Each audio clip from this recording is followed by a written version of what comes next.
ఒక అతను నాకేమని డిఎం చేశాడంటే, శివుడు గంజాయి తాగుతాడు కదా, శివుడు గంజాయి తాగితే తప్పు లేనప్పుడు మేం గంజాయి తాగితే తప్ప అని చెప్పి నాకు ఒక డిఎం పెట్టాడండి.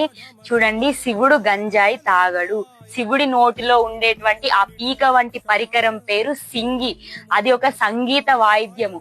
దానికి ఈ గంజాయి తాగే వాళ్ళందరూ కూడా దానికి పొగలు పెట్టి దాన్ని గంజాయి తాగుతున్నాడు, శివుడు గంజాయి అంటే ఆయనకు ప్రీతి అనేటువంటి ఒకానొక ఈ భ్రమని సృష్టించారండి. శివుడు గంజాయి తాగుతాడు అన్నాడు. శివుడు మెడలో పాములు వేసుకుంటారు, మీరు పాములు వేసుకుంటారా? శివుడు విషాన్ని తాగాడు, వీళ్ళు విషం తాగుతారా?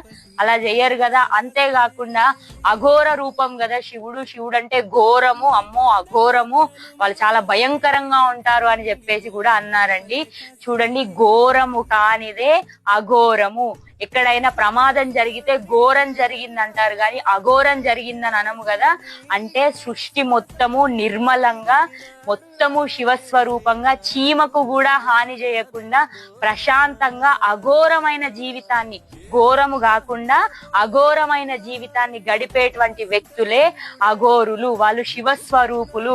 కాబట్టి ఇటువంటి సనాతన ధర్మాన్ని భ్రష్టు పట్టించేటువంటి మాటలు మాట్లాడేటువంటి వీళ్ళందరినీ కూడా మనం వీలైనంత వరకు వీళ్ళందరినీ కూడా దూరం పెడదాం. భగవంతుడి పైన వచ్చేటువంటి ఇటువంటి ఆరోపణలన్నింటినీ కూడా పక్కకు పెట్టి సరైన గురువుల ద్వారా, సరైన వ్యక్తుల ద్వారా వాటి యొక్క పరమార్థం తెలుసుకొని మన భగవంతుడి యొక్క విలువని మనం ఎప్పుడూ కాపాడుకుందాం. శ్రీమాత్రే నమః.